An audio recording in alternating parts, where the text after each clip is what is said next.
painting. What I'll be doing is walking you through a painting from the beginning to the end. So let's get started.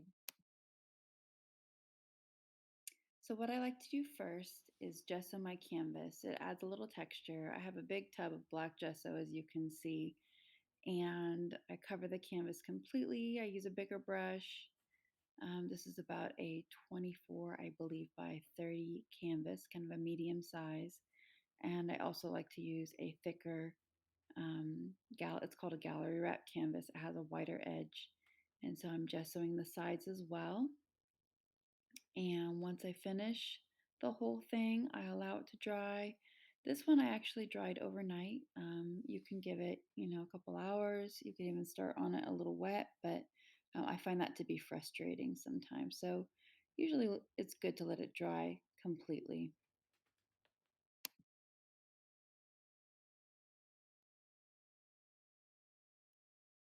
Okay, we're talking about paint now.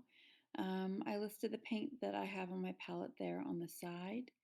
I use a cad red, a cadmium yellow, phthalo blue, ultramarine blue, phthalo green, white, and black.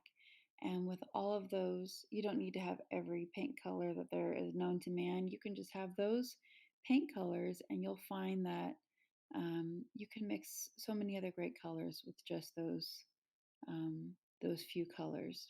Okay, and the more you mix it, the better you will get at it. I also use a color wheel sometimes that's helpful. And what you see me doing now is using kind of a brownish, pale brown color to map out my painting. I'm going to be painting some peaches on the vine. And so I'm using kind of a medium sized brush to figure out how I'm going to do that. I am putting 3 large peaches um, on the canvas. And usually when you have like fruit or anything like that, any larger items, it's a good idea to put them in odd numbers, whether it's 3 or 5 or 7. It just makes more sense, and to the eye, it just sits better with the viewer. So with this now, I'm filling in the peaches with some colors. I mixed some yellows with some reds there and created these really pretty kind of um, vibrant peach tones. And I'm just filling out my fruit. I'm keeping it kind of loose and adding some yellows to get some yellows in there. You'll notice that peach in the upper right is kind of a funny shape. And I noticed that as I'm painting, so I will correct that, but I'm not too worried about it now because the beauty of acrylic paint is that you can paint over it. It doesn't have to be perfect the first go around. All right, and I'm letting my brush strokes be seen. I like having my brush strokes so that they're not completely smoothed out. You can kind of see them sitting on the canvas. I like the feel of that. And I don't know, it's more painterly. It's a little less realism and more impressionistic. And now I'm getting a little lighter with my paint, creating almost like some highlights. I'm also trying to paint that edge a little bit, but it's not perfect, and that's okay. Now I'm adding some brighter reds, some more pops of color. Okay, and let's move on to the next.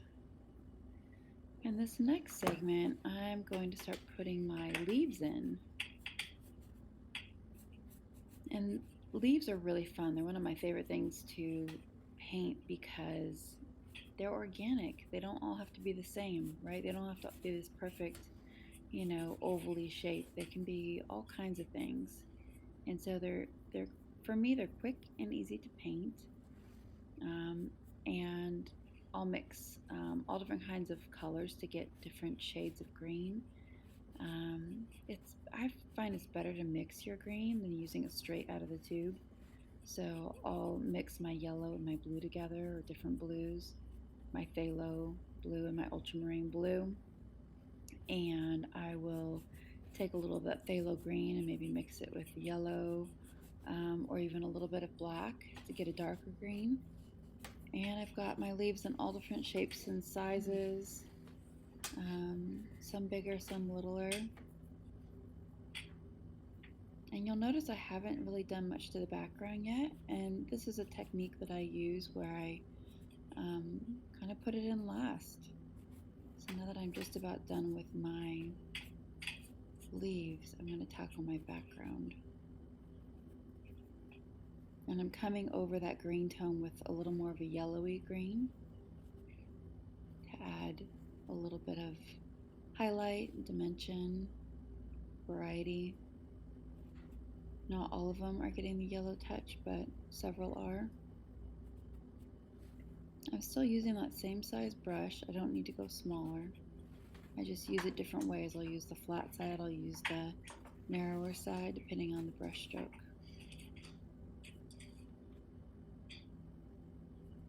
I'm mixing some more paint to get a paler color.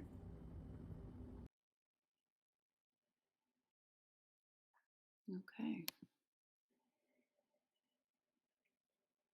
Now what I'm going to do is work on the background. And this technique is something I don't do with all of my paintings, but when I do fruit hanging on the vine, this is something I really love. So I mix kind of a pale yellowy color with a little bit of greeny tone in there. And I'm not covering up the entire black background. I am kind of filling it in, but letting some of it be seen still. You'll notice that I tried to kind of shape out that um, upper right peach that was a little bit funky shaped. So that's beginning to look a little more normal. And this goes very quick. I kind of use it almost like a dry brush where I don't always let my brush be full of paint. I'll, um, I'll fill it in just kind of loosely so the black still shows through, kind of a little more dry. And then I added um, a little more yellow to it, kind of changing it up a little bit. A few more leaves in there.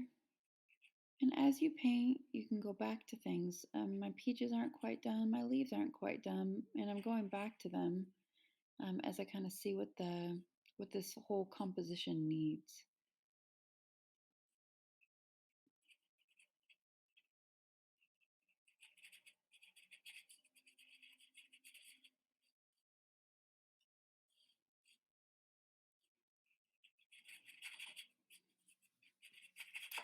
And I'll change that background color just slightly here and there, maybe adding a little bit of yellow, a little bit of green, some variation,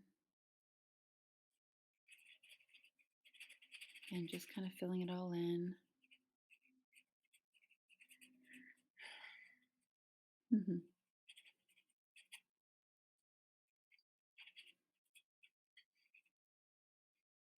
Now I'm down to those last little spots. And I didn't quite cover my edge, but I got close. And as I finish, I'll kind of look all around it and see what needs to be tightened up a bit.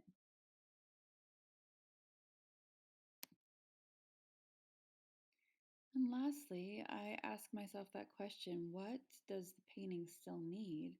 What do we see that maybe needs improvement? So I kind of look at the whole thing. I'm working on my fruit a little bit more, touching it up, filling in my background a bit more in certain places. Maybe I don't want it to be quite so transparent. I want to fill it in so it's a little more solid. So I'm just going back through.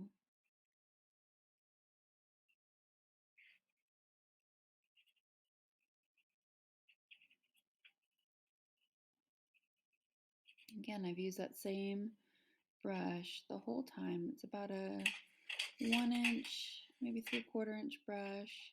It's pretty bristly. It's not a super expensive brush. And I like it for this sort of painting because um, it's a good size for a lot of things.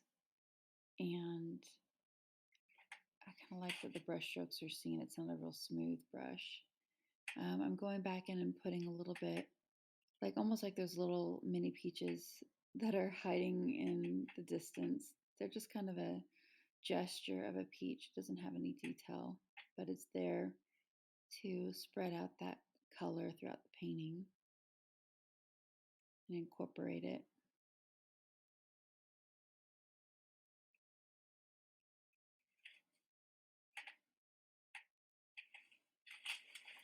Okay, so it's just about done now.